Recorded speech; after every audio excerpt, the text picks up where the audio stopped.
Episode 84, Wake and Rake Podcast, part of the Believe Network. Brooksy, welcome to the best coast, the best time zone. He's in Orange County. He's going to be on the broadcast for the Red Sox Angels series. Yeah, he gets to check out Mike Trout, Shohei Ohtani and company. And he gets to be on the best coast in the United States, the West Coast. How's it treating you so far? Well, I must say, it didn't start well yesterday. So I flew in.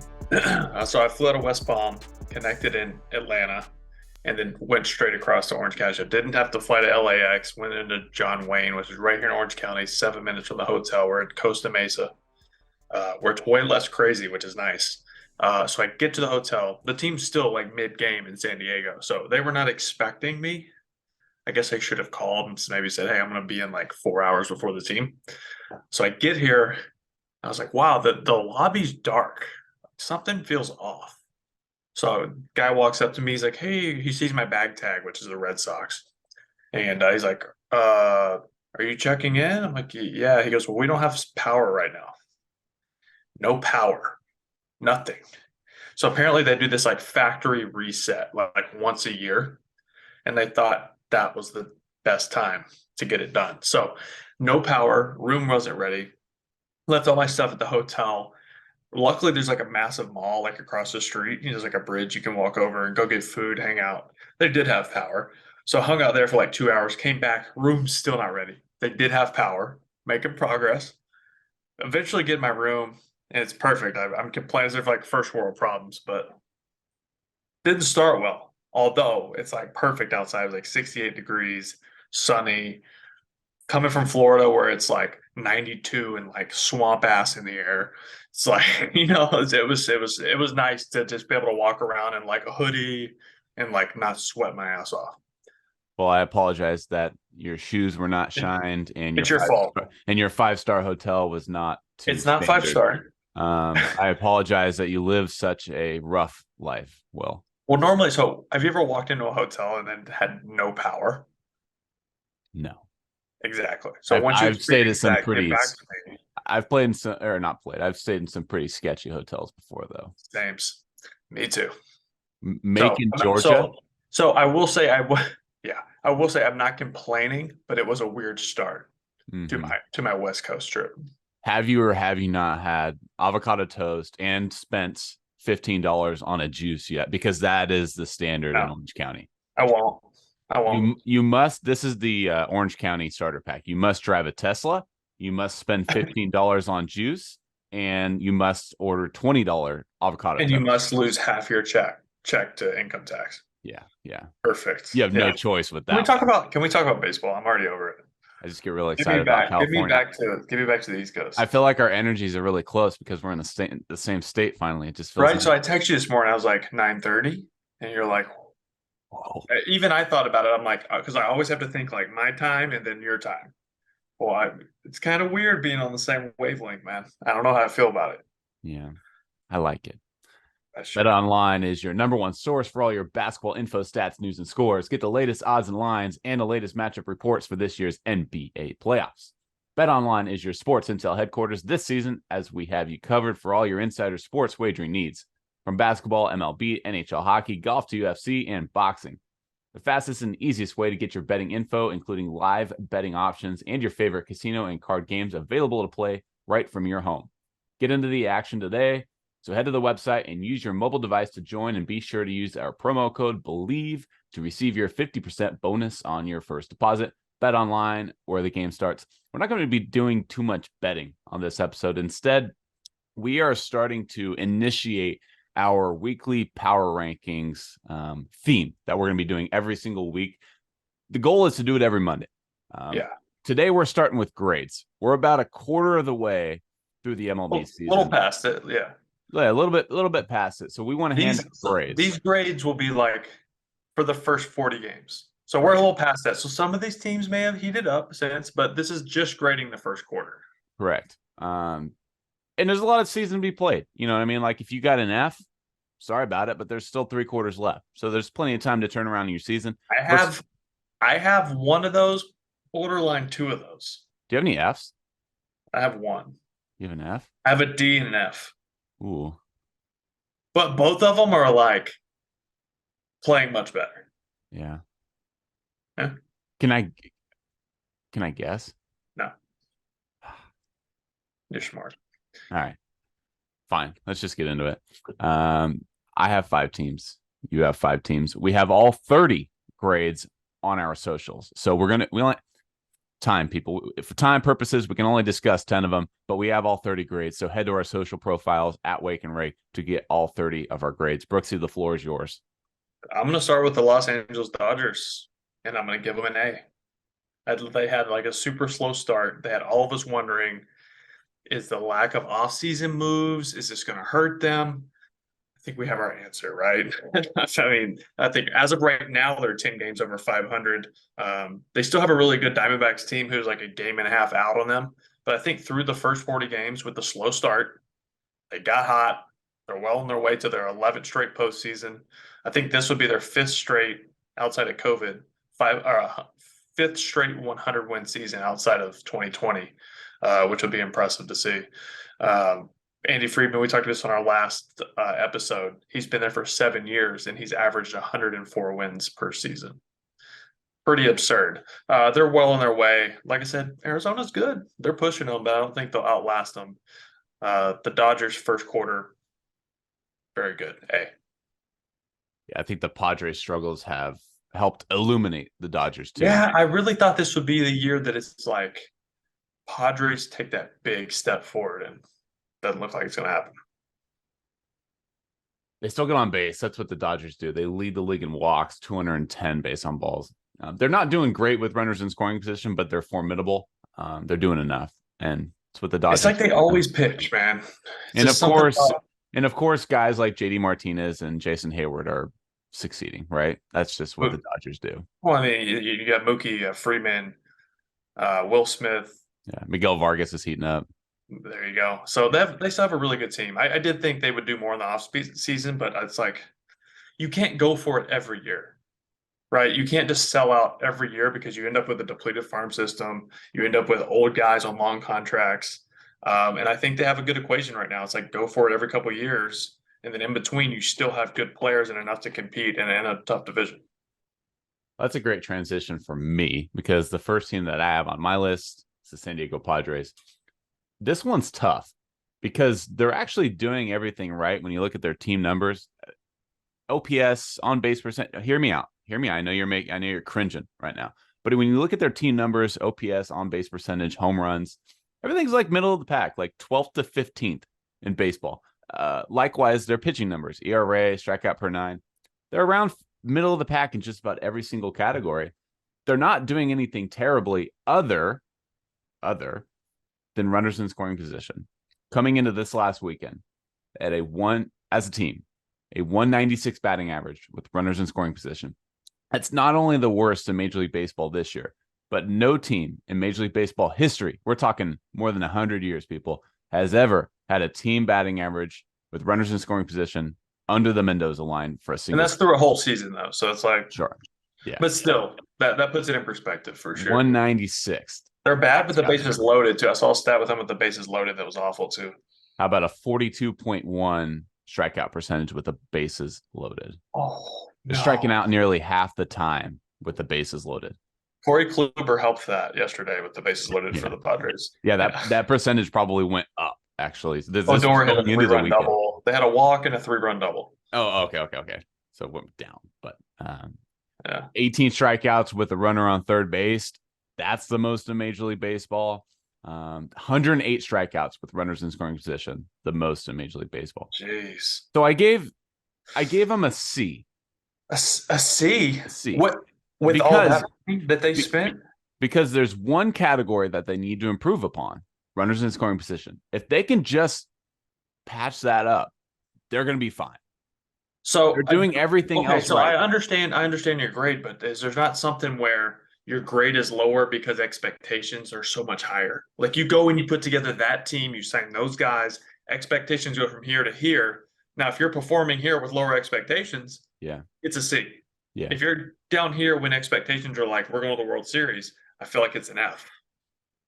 I definitely hear your argument. I can't argue against it. The reasoning behind mine was I wouldn't give them an F either. I would give them a D. I put C because C is not passing. C plus is passing. So I dropped them below a passing grade simply because they're doing everything else right. They're actually the best defensive team in baseball right now. They had the most outs above average, and they've made the fewest amount of errors. So they're fantastic defensively. Okay. They're just not doing it with runners in score. It's one category. Point proven. I like it. Patch it up.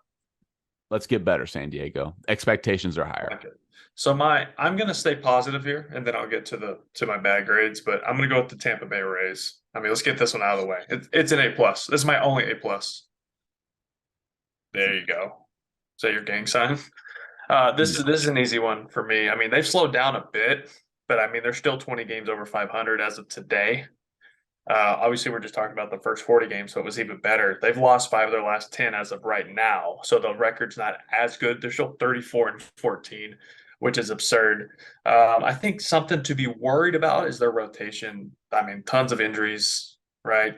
But they continue to just like bring guys up, and they're productive, and they pitch well. So that's something about the Rays. They scout well from the ground level up. So all the way through their minor league system, they have a lot of good players. So once they get to AAA and need to be called up to make spot starts, we saw it with what's his name? What's his last name? Walker? Bradley. Taj Bradley. I think it's Taiwan Walker. He came up against the Red Sox early in the year, pitched really well. Yep. So this is just a perfect example. I think Wander Franco is ready to be a superstar, clearly. Their whole lineup seems to overproduce.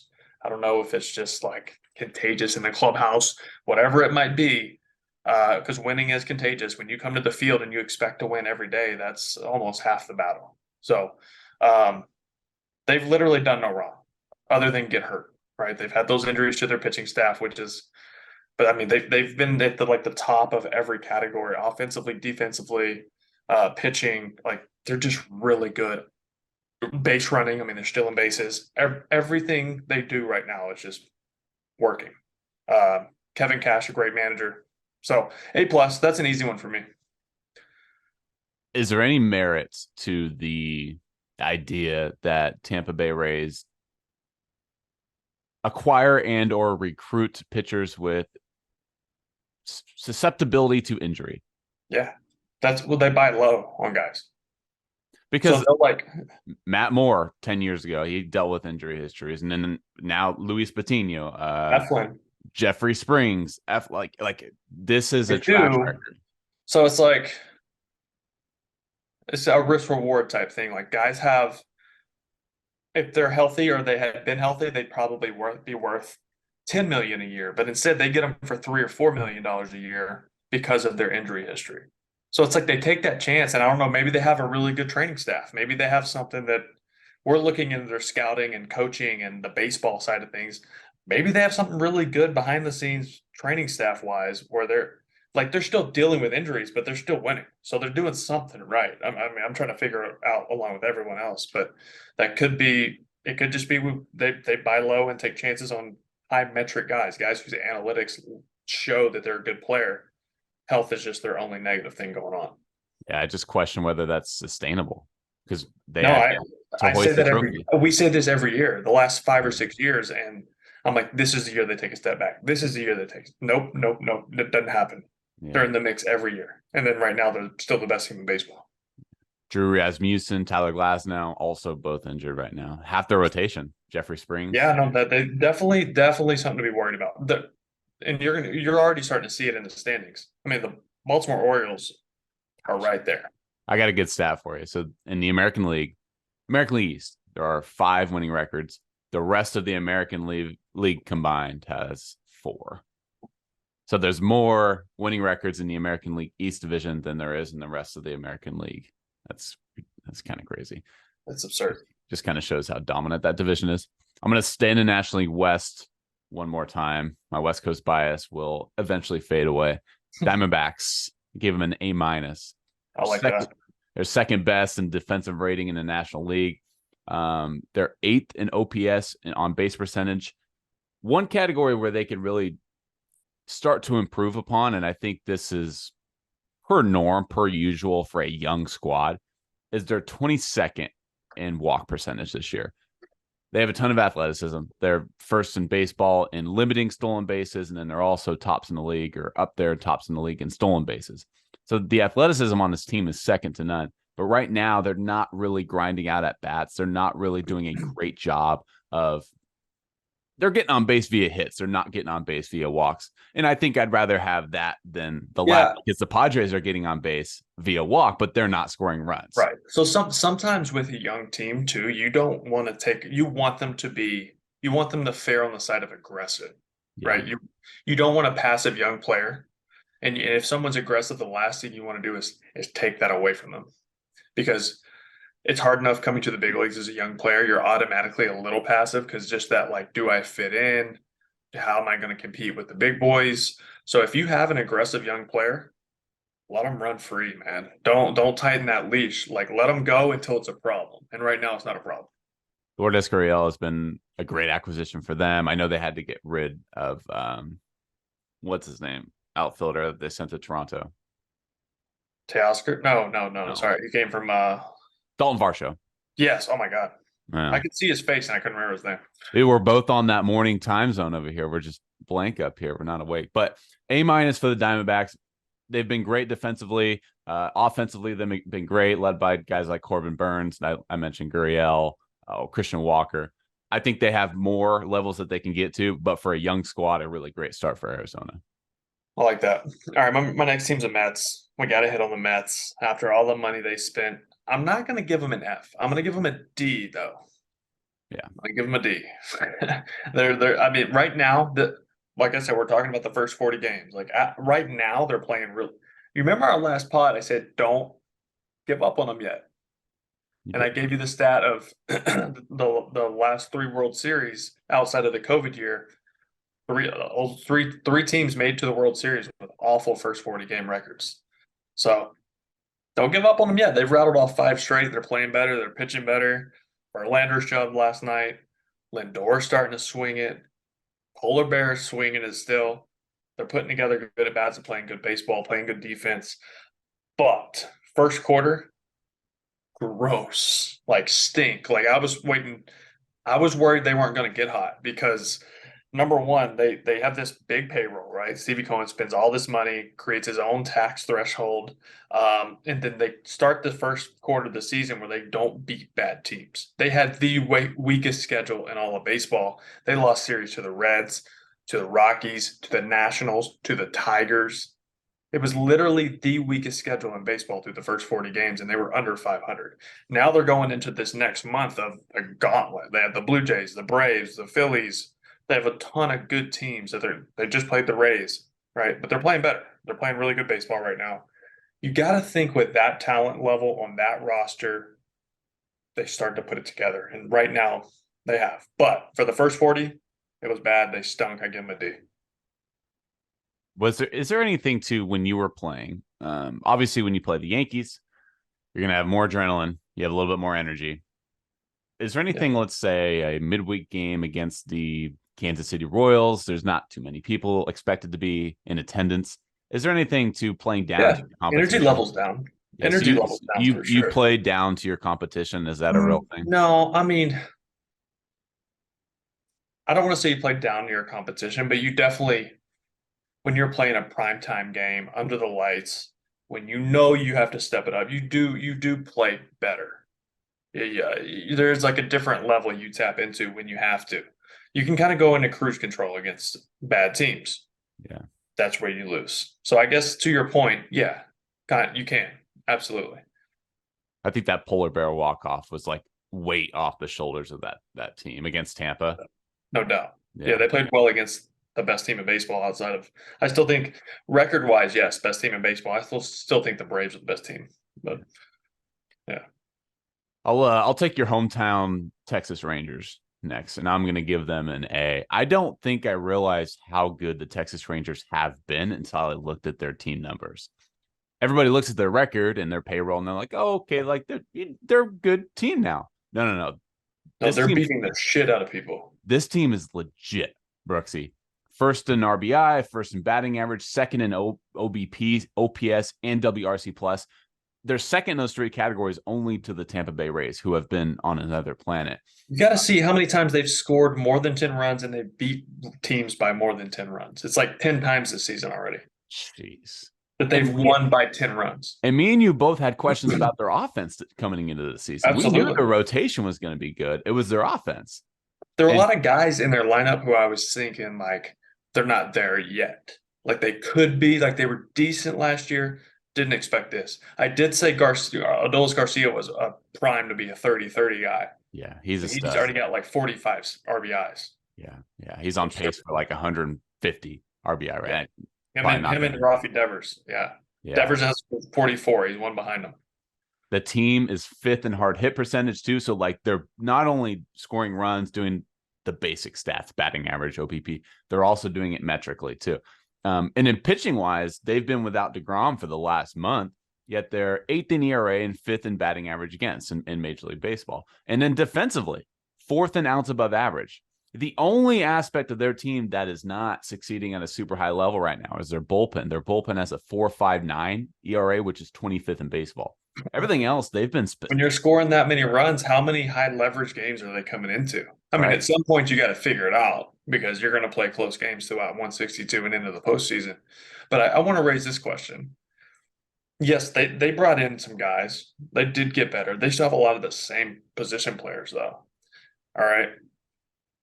Bruce Bochy, man. Yeah. He's got to be the difference maker here. And I think that's a real thing for especially a younger offense, a younger team, that experience. I didn't think, number one, he would come out of retirement. But since he did, that just shows me he doesn't need the money at this point. Like, he's on his way to the Hall of Fame, and so for him to come out of retirement, it's just pure love of the game, right? That's got to bleed into the clubhouse. That's got to that feel is a contagious thing where it starts at the top, and you know how happy your manager is just to be around baseball. Like, he literally managed forever, went into retirement, the golden years, to just go kick back and relax and look back at everything he's done. And he said, you know what? I want to go back. I miss it. It's got to be a different Bochy. I know he was always great, but now I feel like this is almost like Grandpa Bochy, where he's really appreciating things more. And I think that definitely bleeds into the clubhouse. Yeah. No, I couldn't agree more. I think he's your way too early manager of the year in the American League. So my God. Him and Brandon It's just Hyde. tough to say with Kevin Cash.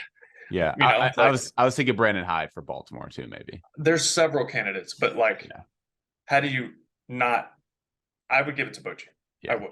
I gave the Rangers but I would give it to Bochy. I gave the Rangers an A. I think they could get to an A+ if their bullpen could perform better. Yeah, I agree. Totally agree. Let's see. I got 2 left. I don't want to end on a negative note, so I'm going to go Cardinals. The Cardinals, through the first 40 games, F. Yeah, I agree. F. On so many levels, F. And it starts with their manager, Ole Marmol. The deal with Tyler O'Neill, I know we keep bringing it up, but that played a big part in their clubhouse dynamic, the connection between management and players, which is important. Calling him out publicly was the wrong way to go. That started the year off on a bad note. Then the whole Wilson Contreras thing was a disaster. You sign a guy for $87 million to be the replacement to Yachty. Pitching staff goes bad. You point the finger at the catcher. You could point the femur. And blame him for it. It's just it's a bad look, right? It's a bad look. Oh yeah, it's the catcher's fault that we're not pitching well. Okay, all right. So yes, they stunk. They had a 10-24 start. I don't know what it was at 40 games, but I remember it being 10-24, thinking this is one of the worst teams in the game. They have since really turned it around. Arenado's gotten hot. The Red Sox got him hot at Fenway. He went on that 5 or 6 game in a row homer streak. Goldie's been very good all year. Their pitching staff's actually starting to figure it out. They're starting to throw strikes. They're not walking guys. They're not getting behind, and they're playing better baseball. They're playing much better. I think they won 8 of 10 as of right now. But for the first 40, they were the worst team in baseball with the highest expectations, in my opinion. No one expected the A's or the Royals to be good. Everyone picked the Cardinals to run away with that division. World Series. Through 40 games, they were dead last in that division. Now they're in third and they're coming back, and I still think they win that division. Yeah. I think whoever put money on the Cardinals about a month ago is probably going to, because I don't know what the betting odds were, but I would imagine they were really When we do grades for the first half, I promise it won't be an F, but we're going to be looking at like a B just because if they turned it around. And I think that's something to be said for that clubhouse after everything that went down. For sure. Let's move it over to another blue blood, Major League Baseball. I got the New York Yankees. I gave them a B. The reason I gave them a B is because I don't see this team as any different than the previous 4 years. They do much of the same things. They make much of the same mistakes. They strike out at a pretty high clip, and they rely on the long ball, and they particularly rely on Aaron Judge a lot. So when Aaron Judge is clicking, that team's pretty damn good. And when it's a flawed lineup, man, even when they're healthy. Right. They're 10th in runs scored. They have brought down their strikeout percentage. Through the first month, they were one of the worst in baseball when it came to hits and strikeout percentage. They've brought that strikeout percentage down to 17th in baseball. It's not great. It could definitely improve. They're 23rd in on-base percentage. That's not good enough. Not with that lineup. That's got to improve. They're 22nd batting average, and they're 22nd with batting average. They're 22nd batting average with runners in scoring position. They've been pretty decent defensively, 11th in outs above average. Their bullpen has been a real success story for them. 2.87 ERA. That's best in all of baseball. Yeah. Pitching wise is good. I think they've been a good team, not a great team. I think I still think they have issues with the starting pitching. I mean, when you have that many guys hurt, I feel like that, and then the offense isn't carrying you. There's your issue right there. Like the pitching with, Severino missing time. Rodon, does he even have a jersey number yet? Yeah. Am I missing? I'm forgetting someone. Domingo Germán is out. Domingo Germán is the suspension, but I feel like I'm missing another injury. I don't know. Either way, their starting pitching hasn't been what they envisioned. And is Nestor? Nestor's there. He's still there, but he's not.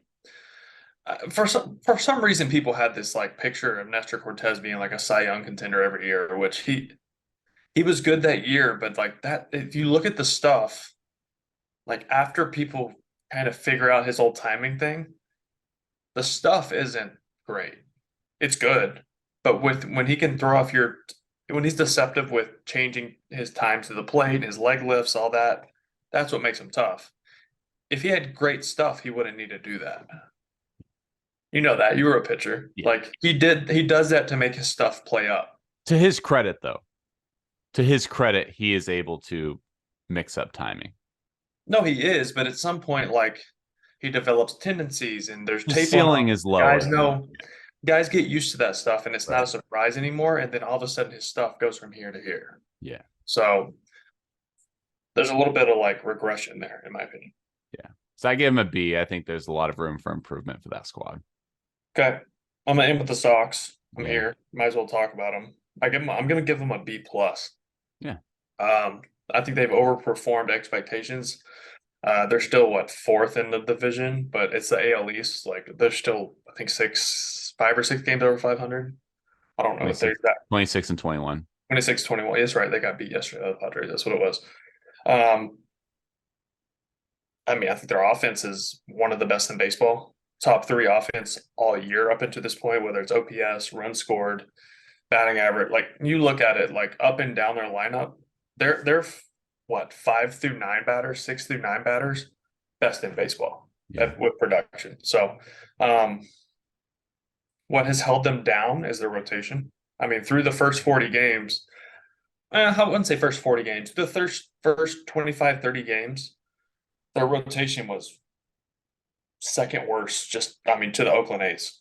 Like their rotation stunk. They weren't getting anything. Chris Sale hadn't figured it out yet. Paxton wasn't back yet. Kluber still stinks. And then they were piecing it together with other young guys. And now over the last couple of weeks, they've really turned it on and they're looking really good. So that's why they've been winning more games with the offense. You pair that, the bullpen's been better. And they've had the toughest schedule in baseball. So, and they're several over 500. So I think overperformance, the expectations were very low for this team. There were a lot of people off Chaim Bloom for the moves he made this offseason. But I think a lot of those moves have worked. Masataka Yoshida brought him over from Japan. He's been phenomenal. Alex Verdugo's turned a page, taken a step forward. They have a lot of depth with pitching, which last year was an issue because they got hurt so much and they were down to like 2 starting pitchers at some point. Well, now they have 8 viable options at starting pitching. So they're going to have all these long guys in the bullpen, which I think will end up helping them out, being able to stockpile guys to give you multiple innings. So Kenley Jansen, so he got his 400 save. He's looked good. And then since then, his last couple of outings have been super shaky. Velocity's down, uncompetitive pitches right down the middle. So he's still working on something. I think he'll be fine, though. I feel like with his experience, he'll be fine. So this team's good. This is a playoff contender. I didn't think I'd be saying that at this point in the season, but they are. All 5 teams in that division are. It's a fucking bloodbath. There's been multiple times this season where everyone in the division was tied for a playoff spot, at least tied for a playoff spot. Obviously, only 4 can actually make it because of the structure, but at some point when 4 and 5 in the division were tied, they were at least tied for that that wild card spot. It was pretty crazy. That's nuts. That's a great segue for me then, because the last team that I have on my list is the Los Angeles Angels. And what they've been doing is just flat not good enough. I gave them a C+, which is a passing grade because they do have a winning record. But when Ohtani is headed for free agency and he's been on record basically saying, I want to be part of a winner, this isn't good enough. If the season ended today, the Angels would once again miss the playoffs. You look at the squad, you look at the numbers, it's much of the same mistakes that have been in previous years. Trout and Ohtani have been MVP candidates. After that, Urshela has been a nice player. Hunter Renfroe has been very good. How many times is he going to keep getting 1-year deals? Stop getting rid of Hunter Renfroe, people.